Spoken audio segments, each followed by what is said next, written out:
Hello बउआ सब। स्वागत है आप सभी का सीखने और सिखाने के इस अद्भुत प्लेटफॉर्म में।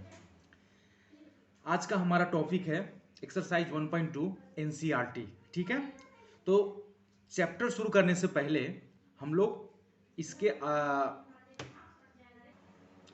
चैप्टर में जो जो चीज़ का यूज हुआ है उस चीज़ के बारे में डिटेल में जानते हैं। क्योंकि अपने यहाँ बोलते हैं कि सांप का मंत्र पता नहीं या बिल में हाथ डाल दिए, तो उसी तरह आपको रेशनल नंबर इरेशनल नंबर के बारे में पता नहीं या मैथ बनाने चल दिए तो ऐसे में काम नहीं चलेगा, मजे नहीं आएगा। ठीक है, तो शुरू करते हैं।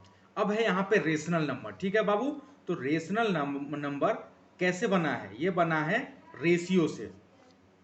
रेशियो ही रेशनल नंबर बना है। तो वैसा number number number which can be written in the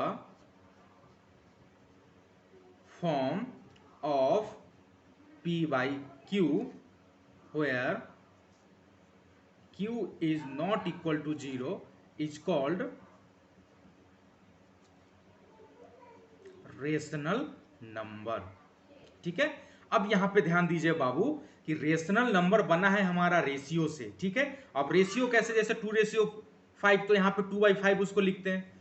4:3 यानी कि इसको लिखते हैं हम 4/3। ठीक है, तो उसी तरह रेशियो यानी कि number which can be written in the form of p by q. P by q क्या है बाबू? अब p by q, p numerator हो गया, पी न्यूमिरेटर हो गया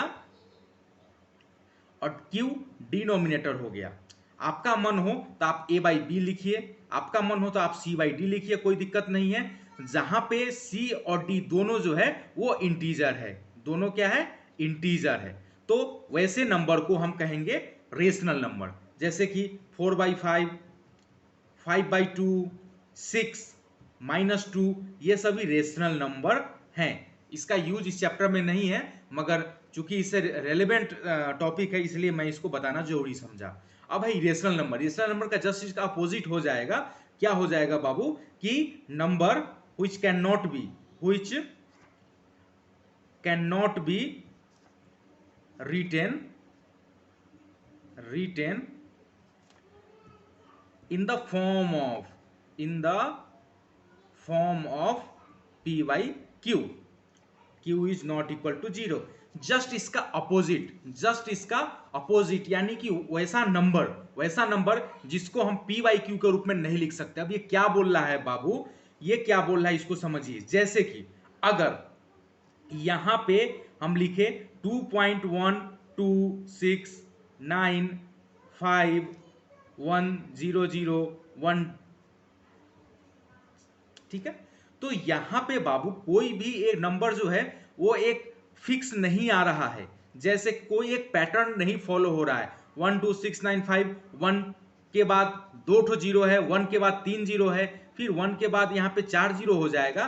तो ये कोई पैटर्न फॉलो नहीं हो रहा है। तो जब ये पैटर्न फॉलो नहीं हो रहा है तो ये नंबर हो जाएगा इरेशनल नंबर। ठीक है, इरेशनल नंबर।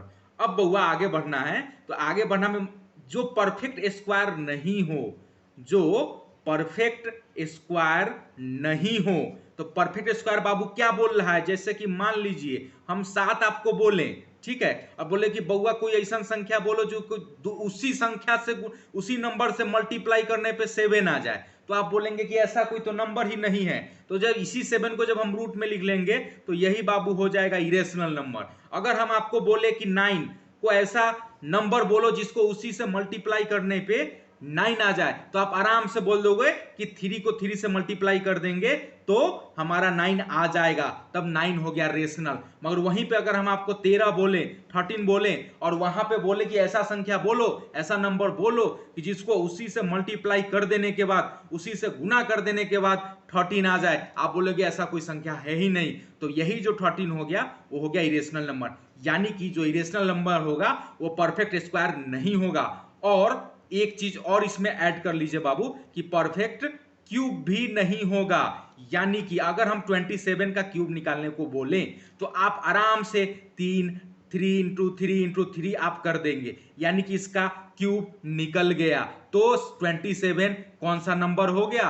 रेशनल नंबर हो गया। मगर उसी में अगर हम आपसे 15 बोलें तो इसका आप क्यूब निकाल पाएंगे? आप नहीं निकाल पाएंगे। तो जब इसका क्यूब नहीं निकाल पाए आप, जब इसका क्यूब नहीं निकाल पाए तो ये कौन सा नंबर हो जाएगा? ये हो जाएगा बाबू इरेशनल नंबर। ठीक है, यानी कि जो परफेक्ट स्क्वायर नहीं हो। परफेक्ट स्क्वायर का मतलब क्या बोल रहे हैं? तो परफेक्ट स्क्वायर का मतलब यही हुआ कि उसी संख्या से मल्टीप्लाई करने पे वो संख्या आ जाए। नहीं आ रहा है मतलब वो परफेक्ट स्क्वायर नहीं है। परफेक्ट क्यूब यानी कि 3 बार मल्टीप्लाई, 3 टाइम्स मल्टीप्लाई किया गया है तो परफेक्ट क्यूब आएगा, वो नहीं है। इसका मतलब जो संख्या होगा, जो नंबर होगा, वो हमारा इरेशनल नंबर होगा। और इसी नंबर का चर्चा हम लोग, इसी नंबर के बारे में इस चैप्टर में पढ़ेंगे। ठीक है, आगे और थोड़ा सा जान लीजिए।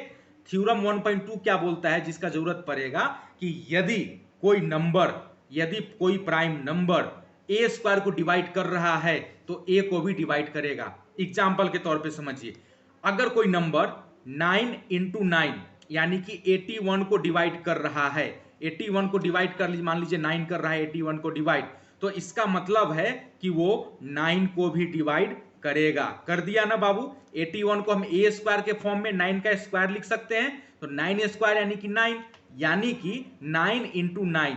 ठीक है, अब ये जो 9 है बाबू, ये 9 को भी डिवाइड करेगा। फॉर एग्जाम्पल, अगर कोई नंबर 9 को डिवाइड करे तो 9 को हम कैसे लिख सकते हैं बाबू? 9 को हम लिख सकते हैं 3 × 3। 9 को हम लिख सकते हैं 3 × 3। इसका मतलब है कि वो नंबर 3 को भी डिवाइड कर देगा, वो नंबर 3 को भी डिवाइड कर लीजिएगा। मान लीजिए 16 4 से डिवाइड हो रहा है। अब 16 को हम लिखते हैं 4 × 4। ठीक है, तो 4 × 4 जब हम लिखें तो ये जो 4 आया, ये 4 उसको भी डिवाइड कर दिया, इसको भी डिवाइड कर दिया। यानी कि अगर कोई नंबर ए स्क्वायर को, किसी भी नंबर के ए स्क्वायर को डिवाइड करता है तो वो नंबर ए को भी डिवाइड करेगा, यही आपका थ्योरम 1.2 बोलता है। इतना काफी था इस चैप्टर के लिए। अब हम लोग प्रश्न पे आते हैं। पहला प्रूफ करना है बाबू कि proof that √5 is a irrational number. ठीक है, proof that √5 is a irrational number. अब इसको जो मेथड से हम लोग इस्तेमाल करते हैं बाबू, उसको बोलते हैं कंट्राडिक्शन मेथड। अब ये क्या है बाबू कंट्राडिक्शन मेथड? इसके बारे में थोड़ा सा जान लीजिए। ठीक है, अब मान लीजिए ये आपका घर है, और यहां से आपका घर पे कोई स्थान है, मान लीजिए आपका नजदीकी चौक है। ठीक है, आपके यहाँ एक दोस्त आए, उन्होंने बोला कि अरे बहुत मन कर रहा है हमको बाजार घूमने का, कैसे जाए बाजार? और आपके घर से 2 ठो रास्ता है, एगो रास्ता बाहर जाता है और एगो रास्ता चौक की तरफ जाते हैं। आप नींद में थे, आपको पता नहीं चला कि वो क्या पूछा, तो आप बोले उसको कि भाई कोई एक रास्ता पकड़ लो, चौक पे चले जाओगे। वो क्या किया बेचारा, ये वाला रास्ता पकड़ लिया, बहुत दूर गया। तो बोला कि अरे चौक तो 2 किलोमीटर था अब हमारे घर से, उसके घर से जैसा बता रहा था, मगर हम तो लगभग 6 किलोमीटर आ गए, चौक नहीं मिला अभी तक। तो वहीं पे बैठे बैठे वो बोले कि भाई रास्ता तो 2 गो है, जिसमें से एगो तो चौक पे जाएगा। तो दूसरा जो रास्ता हो गया बाबू, यानी कि जिस रास्ते पे हम चले वो गलत है, तो इसका मतलब जो पहला वाला रास्ता है वो सही है।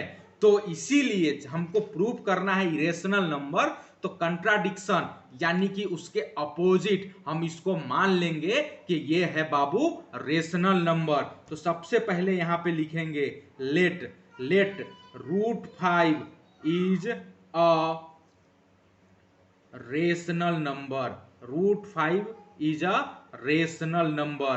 कोई दिक्कत यहाँ पे? कोई पूछे भाई क्यों माने रेशनल, बोलेंगे कंट्राडिक्शन से मुझे प्रूव करना है इरेशनल, तो इसका जस्ट अपोजिट हम रेशनल माने और फिर लास्ट में जाके हम खुद गलत साबित हो जाएंगे तो हम प्रूव कर लेंगे कि √5 इरेशनल नंबर है। अब बाबू √5 जब रेशनल नंबर है तो √5 को हम क्या लिख सकते हैं? पहले ही बता चुके हैं, रेशनल नंबर को हम p/q के फॉर्म में हम लिख सकते हैं, यानी कि √5 is equal to P by Q.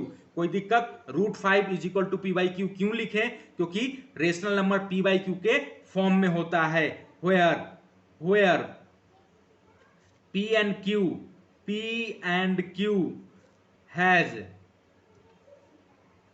या have, P and Q have no any factor other than 1। अब यहां पे बाबू इसका मतलब आप समझिए क्या बोल रहा है कि P और Q एक इंटीजर है, P भी इंटीजर है और Q भी इंटीजर है, यानी कि P सिर्फ 1 से डिवाइड है और Q भी 1 से ही डिवाइड है, यानी 1 को छोड़ के ऐसा कोई नंबर नहीं है जो P को भी डिवाइड कर दे और Q को भी डिवाइड कर दे। जैसे कि 3/5 जैसा नंबर वो होगा, यानी 3 1 से डिवाइड है और 5 1 से डिवाइड है। 3 और 5 1 को छोड़ के ये और किसी भी नंबर से डिवाइड नहीं है। तो हम P बाई Q जो हमारा वही नंबर है कि where P and Q have no any factor other than 1, यानी कि 1 को छोड़ के P और Q किसी भी अन्य नंबर से डिविजिबल नहीं है। अब बाबू याद कीजिए, तिरछा तिरछी गुना, क्रॉस मल्टीप्लिकेशन में क्या होता है? इसका न्यूमरेटर और इसका डिनोमिनेटर, यानी एक का ऊपर वाला और इसका नीचे वाला, इसका ऊपर वाला और इसका नीचे वाला को हम बाबू मल्टीप्लाई कर देंगे। तो P को मल्टीप्लाई कर दिए 1 से और √5 को मल्टीप्लाई कर दिए Q से। ठीक है, अब P को जब 1 से मल्टीप्लाई किए तो P हो गया, √5 को Q से मल्टीप्लाई किए बाबू तो √5 Q हो गया। अब क्या करेंगे बाबू? स्क्वायरिंग करेंगे दोनों तरफ, squaring on both side we get. अब बोलेंगे भाई स्क्वायरिंग काहे कर दिए हैं आप? स्क्वायरिंग इसलिए किए बाबू कि हमको रूट हटाना है, हमको यहां से रूट हटाना है, या रूट तभी हटाएंगे जब हम इसका स्क्वायर करेंगे। अब स्क्वायर आप कर सकते हैं कि नहीं कर सकते हैं? बिल्कुल कर सकते हैं। अगर इक्वेशन है तो अगर आप इसको स्क्वायर किए तो इसको भी स्क्वायर, ये दोनों भाई है, दोनों एक घर में भाई है, अगर इसको मिठाई देंगे इसको नहीं देंगे तो रोने लगेगा। तो अगर आप P का स्क्वायर करेंगे तो √5 Q का भी स्क्वायर आपको करना पड़ेगा। तो हम P का स्क्वायर कर दिए इज इक्वल टू √5 Q का स्क्वायर। क्यों किए आपको समझ लीजिए कि हम इसका स्क्वायर किए तो इसका भी स्क्वायर करना जरूरी है, यानी कि P square is equal to 5Q square. √5 का स्क्वायर करेंगे तो 5, Q का स्क्वायर करेंगे तो Q स्क्वायर, यानी कि P square by 5 is equal to Q square.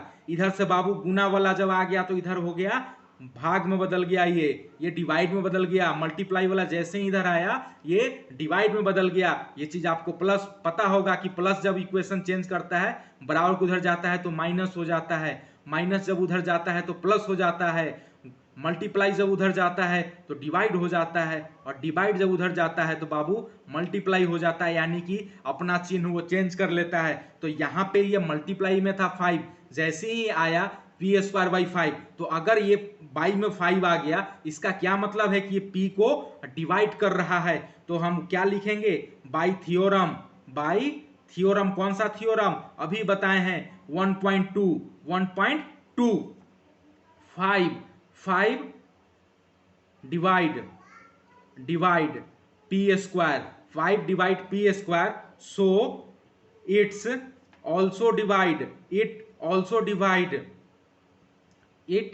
Divide P। ठीक है, यानी कि ये P स्क्वायर को 5 डिवाइड कर रहा है, इसका मतलब है कि ये P को भी डिवाइड करेगा। वही हम लिख दिए by theorem 1.2 5 divide P square, so it's also divide P, यानी कि 5 P को डिवाइड कर रहा है। अगेन अब यहां पे P के जगह ये हमारा जो इक्वेशन, इसको 1 मान लीजिए। Again P is equal to 5K। अब यह बोलेंगे 5K क्यों माने? 5K आप क्यों माने? क्योंकि हमको √5 प्रूव करना है तो 5K माने। अगर √3 रहता तो हम 3K मानते, √2 रहता तो हम 2K मानते। अब बोलते ऐसा मान सकते हैं क्या? जी बिल्कुल मान सकते हैं। P is equal to 5K। अब यहाँ पे put the value of p in equation 1। ठीक है, अब 1 में बाबू यहाँ पे p बराबर 5 के का हम वैल्यू रख देंगे। तो 1 इक्वेशन क्या बोल रहा है बाबू, 1 इक्वेशन बोल रहा है कि p square is equal to 5q square. अब p बाबू हम मान लिए 5k, क्यों माने 5k, क्योंकि हमको p √5 प्रूफ करना है कि इरेशनल नंबर, तो इसलिए हम इसको 5 के माने। अगर √2 प्रूफ करना रहता तो हम 2 के मानते। Is equal to 5q square. अब यहाँ ना स्क्वायर कर दिए, 5 का जब स्क्वायर करेंगे बाबू तो ये हो जाएगा 25, और k का हम स्क्वायर करेंगे तो ये हो जाएगा k square is equal to 5q square. अब बाबू यहाँ पे यानी कि 25k स्क्वायर, इधर फिर ये मल्टीप्लाई में है, मल्टीप्लाई को इधर से कूदाइए, इधर जैसे ही ये कूद के इधर आया तो इधर बदल गया ये डिवाइड में, जब ये डिवाइड में बदला तो इधर बच गया q स्क्वायर। अब ये 5 से 25 कट गया, डिवाइड हो गया 5 टाइम, तो बच गया इधर बाबू 5k square is equal to q square, यानी कि k स्क्वायर गुना वाला फिर इधर जाएगा बाबू, तो ये हो जाएगा q स्क्वायर बाई 5। इसका क्या मतलब हो गया, so by theorem 1.2 5 divides q square, so it's also divide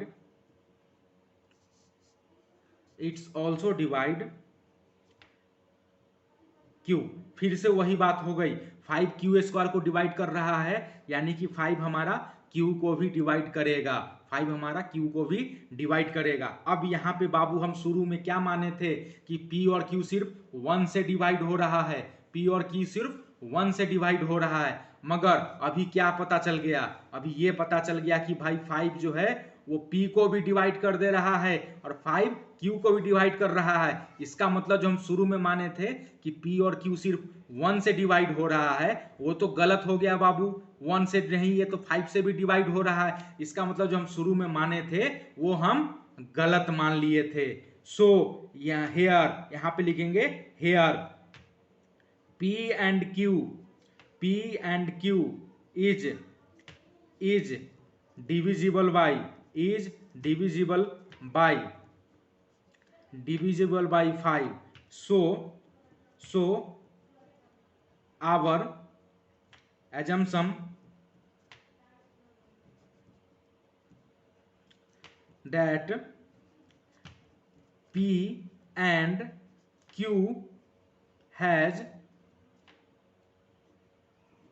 no any factor other than 1 is wrong। ठीक है, हम यहाँ पे क्या किए, ऐसा एज्यूम किए कि P और Q में जो हम माने थे कि सिर्फ 1 फैक्टर है जो कि 1 है, 1 को छोड़ के और दूसरा कोई फैक्टर नहीं है, 1 को छोड़ के कोई दूसरा कोई फैक्टर नहीं है, वो बाबू गलत हो गया। So our assumption that P and Q has no any factor other than 1 is wrong. तो जब ये हम रॉन्ग साबित हो गए तो हम क्या माने थे, रेशनल नंबर माने थे। तो जब रॉन्ग हो गया तो रेशनल नहीं होगा तो नंबर इरेशनल होगा। 2 ही नंबर हो सकता है, जब वो रेशनल नहीं है तो वो कौन सा नंबर हो जाएगा, सो √5 इज अ इरेशनल नंबर। ठीक है, हम आशा करते हैं कि आपको हम ये क्वेश्चन बहुत ही अच्छे तरीके से समझा पाए हैं। अगला जो है बाबू, prove that 3 + 2√5 is a irrational number. फिर से हमारा वही पिक्चर चालू हो जाएगा बाबू, लिखेंगे कि लेट 3 + 2√5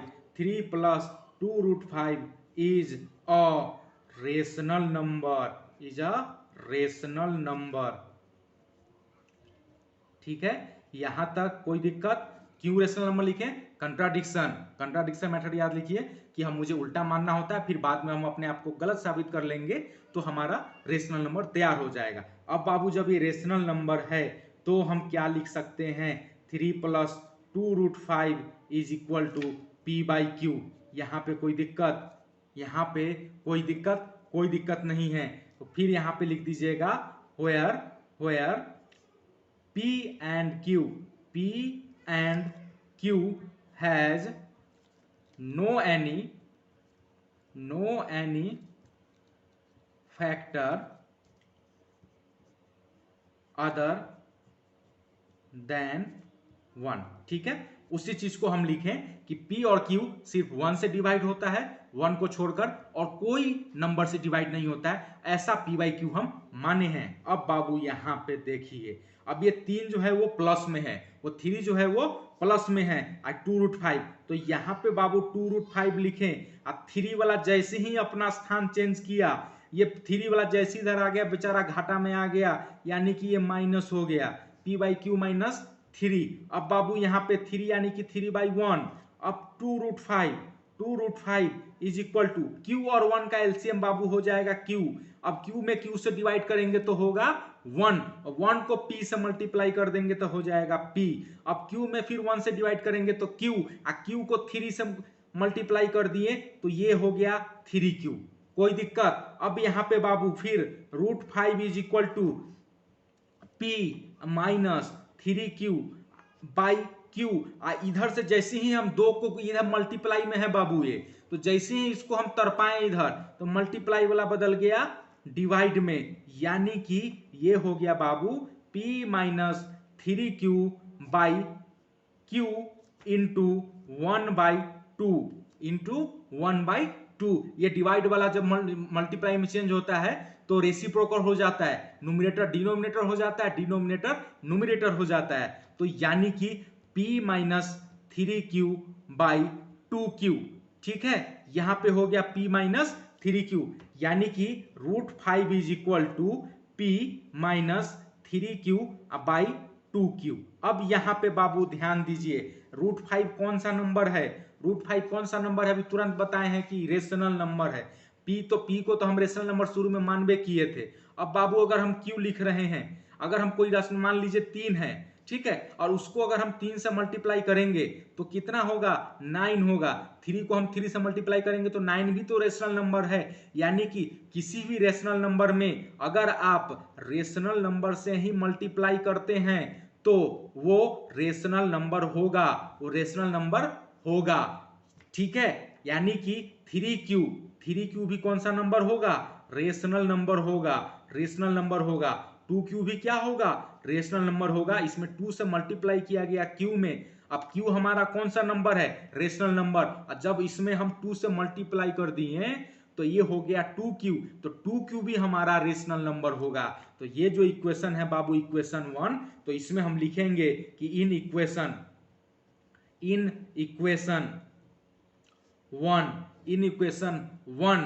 बी सी डैट ये बायां पक्ष हो गया लेफ्ट हैंड साइड, इधर वाला जो हो गया लेफ्ट हैंड साइड, तो LHS is irrational, LHS is irrational and RHS is rational because 3Q and 2Q is also rational।